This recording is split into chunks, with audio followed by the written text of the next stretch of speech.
নমস্কার বন্ধুরা, প্রত্যাশা অ্যাগ্রো ফার্মে তোমাদের স্বাগত। তো আজকে তোমাদের ফার্ম সংক্রান্ত আর একখানা ভিডিও নিয়ে এসেছি। যারা মাংসের জন্য মুরগি চাষ করছো অথবা ডিমের জন্য মুরগি চাষ করছো, তো তোমাদের এই ভিডিওটা খুব কাজে আসবে এবং এই ভিডিওটা অবশ্যই তোমরা দেখে নাও একবার মন দিয়ে, এবং এর ইনফরমেশনটা কিন্তু তোমরা অবশ্যই কাজে লাগাবে। তাহলে তোমাদের কিন্তু ফার্মিংয়ে বা ব্যবসায় অনেক উন্নতি হবে। যে সমস্যাগুলি মূলত এই বড় ধরনের মুরগি করতে গেলে যেটা ফার্মাররা ভুল করে ফেলে, তো আমরা বলেছিলাম যে একই সাথে মুরগি পালনের সাথে বিভিন্ন প্রজাতির মুরগি পালন করা যায়, পালন করলে সুবিধা।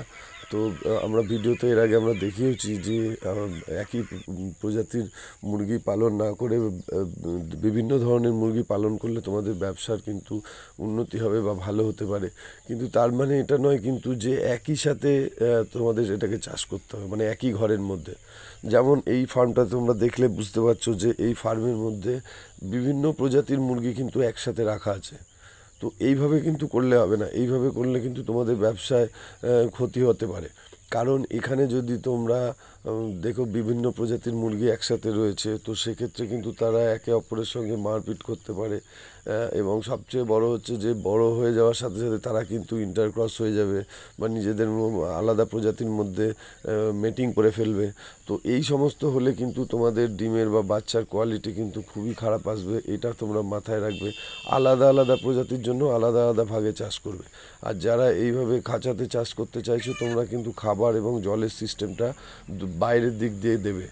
বাইরের দিক দিয়ে খাবার এবং জল দিলে তোমাদের অপারেটিংটা সুবিধা হবে, কারণ ভিতরে করলে কিন্তু তোমরা সেইভাবে এটাকে মেনটেন করতে পারবে না। আরও একটা গুরুত্বপূর্ণ বিষয় আপনাদের বলে রাখি, অনেকে কিন্তু ব্রুডিংয়ের সময় এইভাবে ব্রুডিং করেন, এটা কিন্তু সম্পূর্ণ ভুল। এইভাবে যদি আপনারা ব্রুডিং করেন তাহলে কিন্তু পাখির প্রচুর ক্ষতি হবে। দেখুন, পাখিগুলো কিন্তু অল্প জায়গার মধ্যে অনেক বেশি পরিমাণে পাখি দেওয়ার জন্য পাখিরা কিন্তু সঠিকভাবে জল বা খাবার পাবে না। এবং দেখুন প্রতিটি পাখি কীভাবে হাঁপাচ্ছে, অর্থাৎ শরীরে কিন্তু এদের যে হিট থাকে সেই হিটটা কিন্তু ম্যাক্সিমাম হয়ে যাবে, ফলে কিন্তু পাখির প্রচুর ক্ষতি হবে। এবং মনে রাখবেন যে এই ব্রুডিংয়ের সময় যদি অত্যাধিক পরিমাণে পাখি দিয়ে দেওয়া হয়, অর্থাৎ অল্প জায়গায় পাখির পরিমাণ বেশি থাকলে সেক্ষেত্রে কিন্তু আপনার ব্যবসার ক্ষতি হবে এবং সমস্ত পাখিরা জল বা খাবার কিন্তু সঠিক মতো পাবে না। ফলে কিন্তু যখন বড় হবে তখন দেখবেন যে পাখিগুলোর মধ্যে কিন্তু সেই পরিমাণে গ্রোথ আসছে না।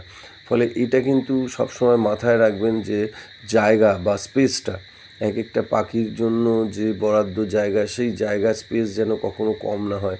কম হলে কিন্তু সেক্ষেত্রে কিন্তু আপনাদের ব্যবসায় ক্ষতি হবে এবং পাখিদের কিন্তু শরীর বা দেখার যে বিষয়টা রয়েছে সেটাও কিন্তু খারাপ হবে বা নষ্ট হবে, এবং প্রচুর পাখি কিন্তু তাতে ইনজিওর্ড হবে এবং পাখির গ্রোথ বৃদ্ধিও কিন্তু সেইভাবে হবে না। ফলে এগুলো কিন্তু ফার্ম করার সময় আপনারা অবশ্যই মনে রাখবেন, প্রতিটা পাখি পিছু কিন্তু এই জায়গার পরিমাণ আলাদা আলাদা। কোন জাতের পাখি, যেমন এই যে পাখিটা আপনাদের দেখাচ্ছি, এটি হচ্ছে কালার ব্রয়লার, বা এটাকে অনেকে কালার পাখি বলে থাকে, কেউ কেউ ক্রয়লারও বলে থাকেন। তো এই যে পাখিটা, এই পাখির ক্ষেত্রে কিন্তু জায়গা কিন্তু একটু বেশি লাগবে, কারণ এই পাখির গ্রোথ কিন্তু অনেক ফাস্ট হয়। ফলে সবসময় কিন্তু আপনারা এই সমস্ত মাথায় রেখেই এই কাজগুলি করবেন। যদি আমাদের এই ভিডিও আপনাদের ভালো লাগে এবং যদি কিছু মনে হয় যে আপনাদের উপকারে লাগবে, এই ভিডিওটা কিন্তু আপনারা শেয়ার করতে পারেন, এবং ভালো যদি লাগে তাহলে লাইক এবং সাবস্ক্রাইব করতে পারেন। তো আরও কিছু জানতে আমাদের সঙ্গে থাকুন।